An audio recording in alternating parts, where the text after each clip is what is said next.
Bonjour à tous et bienvenue dans cette nouvelle vidéo, je dirais plutôt rebonjour, nous sommes toujours le mardi 28 novembre 2023 et ayant publié une vidéo un peu plus tôt dans la journée, nous retournons avec une deuxième partie de cette vidéo tout simplement parce que c'est ce genre de configurations qui sont le plus intéressantes. Nous sommes le 28 novembre, il reste encore 2 jours additionnels, le mercredi et le jeudi avant la fin du mois et il a fallu être patient vu que nous avons un dollar weak across the board. Comme vous pouvez le voir ici, le dollar est faible contre toutes les autres paires de devises. Il est à -6 et nous l'avons suivi auparavant et on a vu l'importance de l'analyse technique avec la GMT7, avec les tendances et j'aimerais pouvoir confirmer ce genre de signaux, ce genre de configuration qui vraiment valent la peine d'être patient parce que lorsqu'ils arrivent, bien on va voir ensemble ce qui se passe. J'ai passé de nombreuses journées à faire une analyse technique où les marchés étaient nuls. Et je l'ai dit, je l'ai répété que la force de cet outil, c'est de savoir également identifier des zones, des périodes qui ne présentent aucune opportunité. Donc on est passé par différentes devises qui étaient nulles, nulles et nulles. Eh bien enfin on a une opportunité, il faut également savoir l'identifier.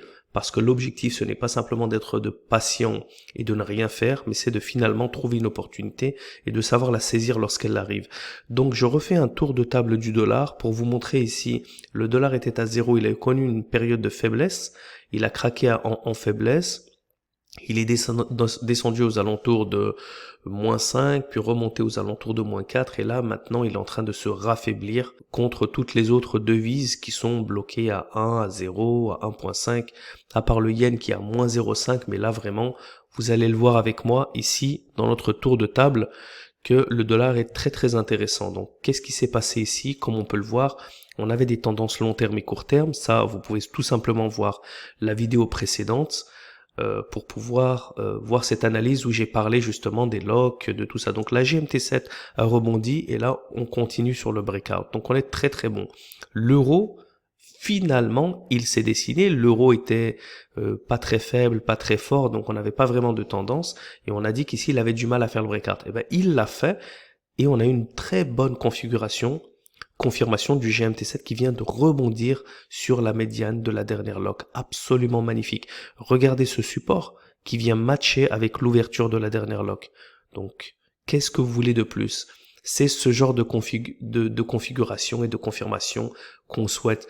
Et si vous retournez sur des vidéos précédentes où les marchés sont nuls, où les marchés sont vraiment sideways, et on n'a pas de devise vraiment qui sort du lot, aussi bien en force qu'en faiblesse, eh bien vous verrez que quand je note, je vous dis, on patiente, le jour où on aura de très bonnes notes du 4 étoiles, du 5 étoiles, vous le verrez et vous arriverez vous-même à le confirmer. Donc aujourd'hui c'est le cas comme on peut le voir.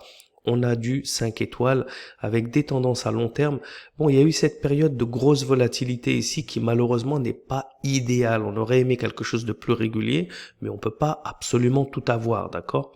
Donc on a quand même d'une manière générale une tendance à long terme qui est à la hausse, une tendance à court terme qui est à la hausse, une GMT7, vous allez voir encore une fois, qui vient rebondir juste sur la lock. Donc ça, ce sont des signes qui ne trompent pas, qui montrent que le dollar a envie vraiment d'être weak across the board.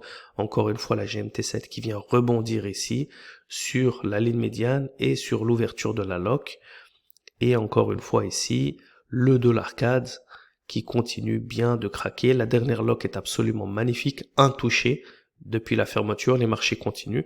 Et là, la GMT7 qui se fait un engulfing ici, qui vient directement se faire engouffrer par une bonne chandelle baissière qui continue de craquer dans des plus bas. On continue avec notre dollar suisse. Le dollar suisse, c'était l'un des seuls ici qui reste un peu sideways, tout simplement parce que, comme on peut le voir ici, le suisse est à 0. Donc malheureusement, voilà, on peut voir quand même que d'une manière générale, si on devait prendre un basket du dollar, on le prendrait également parce qu'il n'est pas en contre-tendance, il a des résistances qui continuent à la baisse, il a des supports qui continuent à la baisse, et lorsqu'on a une confirmation avec ici une lock potentielle qui vient craquer le dernier support et qu'on a un dollar ici à -6, donc potentiellement on peut le rajouter dans le basket, mais à cause du Suisse qui est à 0, voilà, on a cette petite dernière confirmation qui nous manque. Et on termine avec un dollar yen. Le dollar yen, lui, est à moins 0,5. On peut voir encore une fois que il essaye de continuer dans sa tendance, mais par contre, celui-là, on le laisserait de côté. Il est trop indécis. On a les résistances qui ont du mal. On a les supports qui ont un petit peu du mal ici. Donc, ça serait l'un des seuls qui potentiellement on pourrait laisser de côté. Mais voilà. Là, c'est très, très important.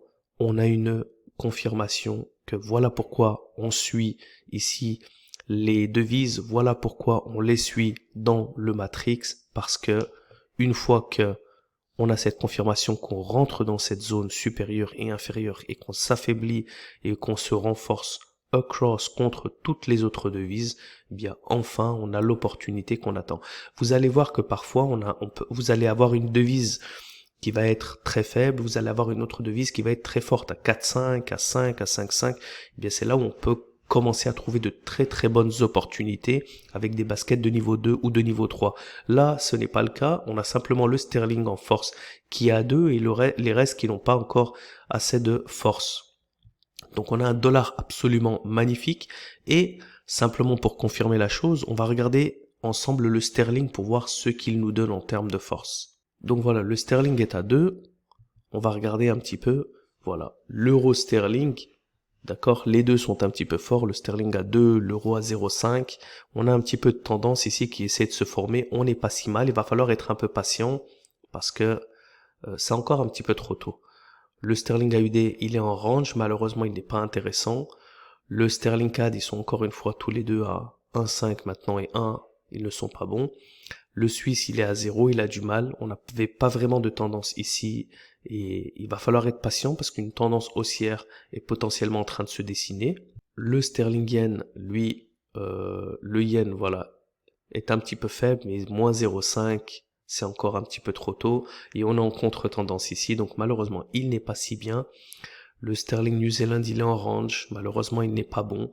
Et on termine avec le sterling dollar qui est absolument magnifique, mais à cause du dollar. Donc, encore une fois, comme vous pouvez le voir, vous avez une confirmation que lorsqu'une devise, elle n'est pas vraiment bien tendancielle, elle n'a pas une bonne force, elle n'a pas une bonne faiblesse, elle n'a pas une bonne corrélation, bah ça vous donne des scénarios comme ça, avec des tendances long terme, court terme qui ne matchent pas, avec des supports, des résistances qui montent, qui redescendent, avec des ranges qui ne sont pas bien dessinés, avec des locks qui ne se forment pas, et puis ensuite vous retombez sur un dollar comme ça qui est absolument magnifique, qui fait plaisir à voir, et on a dit que voilà, le mois de novembre, vous pouvez voir dans de nombreuses vidéos, il a fallu être patient, il a fallu vraiment pas pousser l'analyse pour essayer de trouver comme ça des opportunités alors qu'il n'y en avait pas. C'est vraiment ce qui constitue l'expérience. Eh bien, aujourd'hui, enfin, de la bonne tendance, des locks qui s'alignent, des supports et des résistances absolument symétriques et une corrélation avec quasi toutes les paires. On continue sur le New Zealand, on continue sur le dollar CAD, le dollar suisse. Malheureusement, le suisse est à 0, mais la tendance reste à la baisse avec un breakout qui est en train de se passer. Et le seul, avec le dollar yen, qui potentiellement, lui aussi, si le dollar est tellement faible, lui aussi se raffaiblira, mais on ne le rajoute pas dans le lot pour ne pas forcer d'ajouter une paire de devises dans un basket qui n'en vaut pas la peine. Donc voilà. C'est tout pour aujourd'hui, avec une journée très très intéressante, très excitante. Donc je partage un petit peu une analyse un petit peu plus poussée dans le temps avec l'évolution de cette devise en temps réel. Je vous dis donc à demain pour une nouvelle vidéo d'analyse technique avec l'outil Vision de FBT. D'ici là, bon trading et bon courage à tous. Ciao ciao.